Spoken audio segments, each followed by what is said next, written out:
It's been about 3 hours since the incident.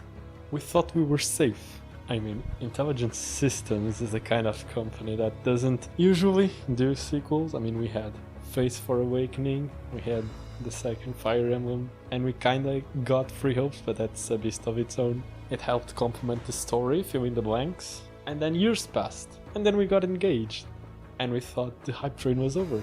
It was a fun ride, but it's over. I mean, every series has to go on, and this is Fire Emblem. I mean, every game is wildly different from the previous one.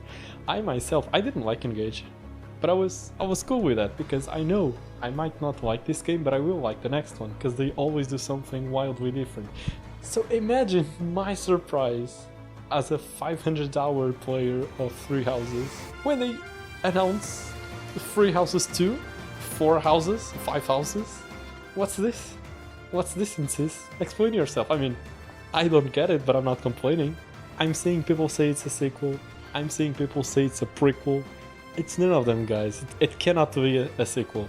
I'm sorry to all the sequel fans in chat. It cannot. If this is a sequel, it will be a sequel to a game with 4 routes, which is just a silly idea to even begin to concoct. It's a recipe for disaster. You cannot reconcile 4 routes. People have dreamed of a golden route that just encompasses all of the achievements of the 4 routes. It's just not possible. It's just not that kind of story. You have to understand that, little Timmy.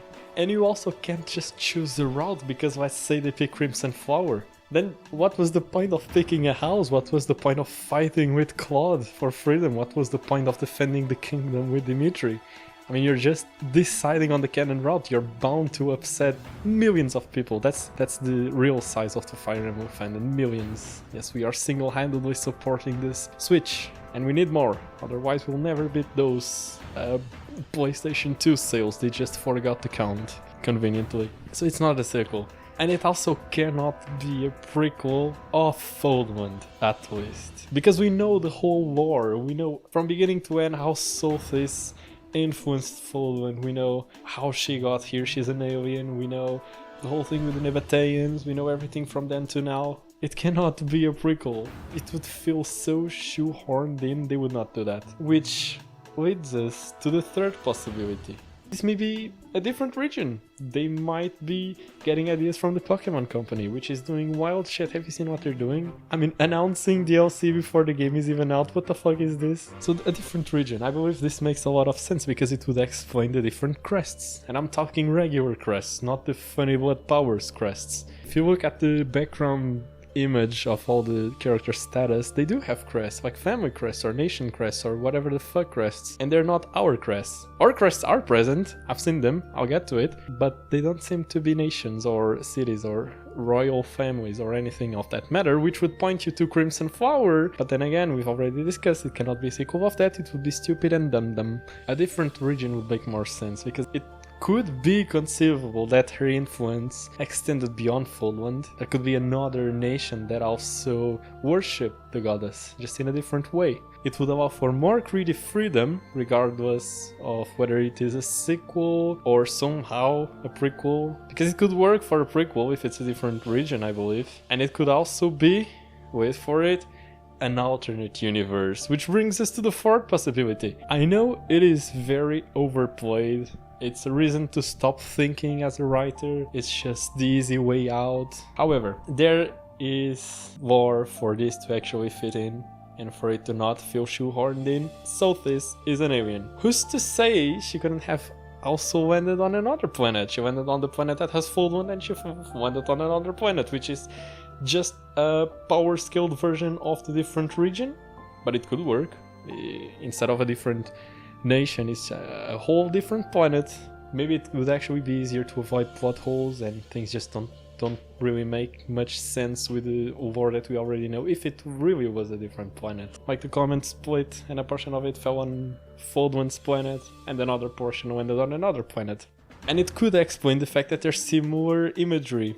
If they are following the same faith, it would follow that they would also have crowns made of bones and sacred relics and crest stones and crests.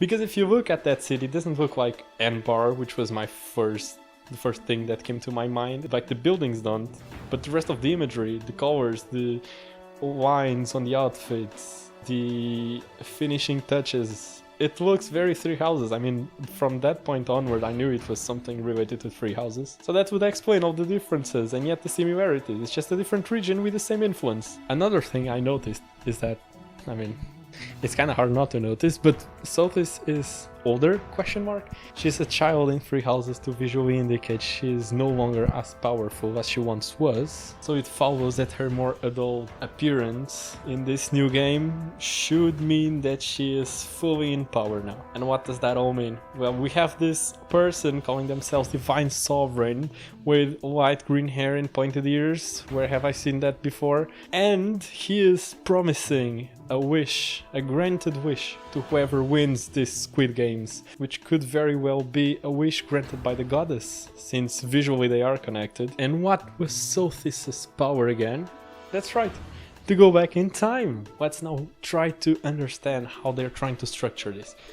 Right now we have 4 characters that look very main character-ish. We have this guy called Kane. We have the spiritual successor to Edelgard, Theodora. We have fucking Alucard, Beatrice,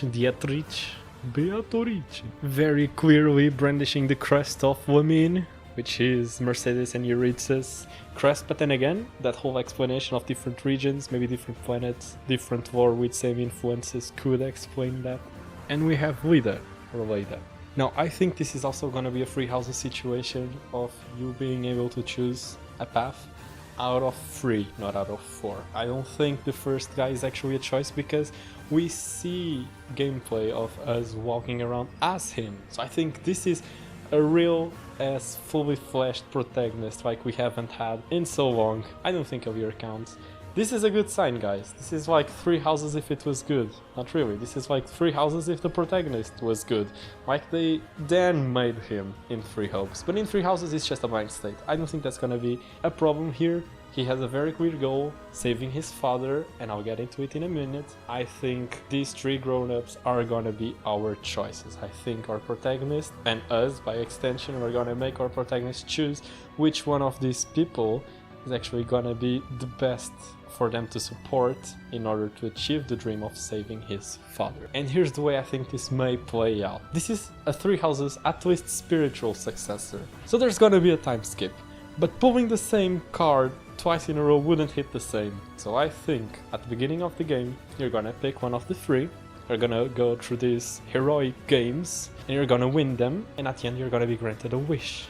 And what is Sothis' power? To go back in time. So instead of having a time skip forward, we're gonna have a time skip backwards, and we, our protagonist, and the person whose cause they decided to support are gonna try to fix each of their problems. Let's say the girl who's trying to kill someone they really hate, she's gonna go back in time to try to kill that person. Our guy is gonna go back in time to try to save their father, and those goals have to intertwine. They have to be intertwined somehow. The protagonist's father has to be somehow very involved in the narrative, and I think that's what they're gonna pull. Sometime next year we're gonna get a trailer that's gonna be in the same vein as the time skip one for Three Houses, and we're gonna be like, what the fuck are these designs? A time skip forward except backwards, because the characters who went back in time are still gonna grow older. You know, time skips sell. They sell merch, they sell copies of the game. People love time skips. You didn't really like this guy's design? Well, maybe you like the time skip design of that same character. Time skips are a very good idea. Picking sides are also a very good idea. People get affiliated with the side they picked. Look at the 5 years of Three Houses discourse. This sells. This is an idea that sells, and I think that's what they're gonna stick with. Real quick, other things I want to mention. We have fully fledged black characters in my Fire Emblem. Holy shit. Pokemon is out there blocking things people have waited 10 years for behind some kind of online tournament, which is paid. Nintendo Switch Online is paid. And Three Houses is out here, finally including actually black characters in their story without any kind of like whitewashing. I'm looking at you, Genshin Impact. Another thing I really want to address is that this bitch is using a gun. a gun in my Fire Emblem. We've gone too woke. How does she have a gun? Is this a Garten tech? What is this? And this masked lady, really dig the mask. Fire Emblem has such a knack for masks. I mean, we'll see now. I mean, Marth. That one was also great.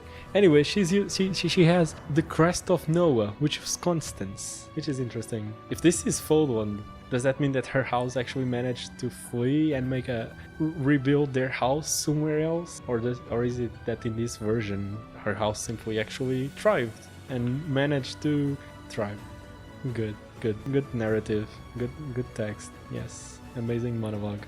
To close things up, I want to briefly touch upon gameplay, for it seems that they are implementing some kind of Xenoblade 1 talent art gauge thing going on. There's a gauge and it fills up, there's a modifier for it and all on the weapons screen, and it seems this will be this game's funny gimmick. This is this game's take on the personal skill.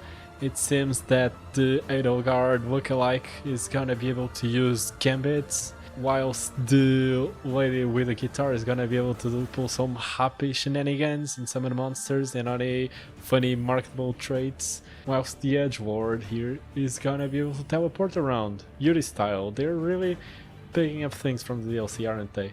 And I think that's it. I hope you liked it. Bye.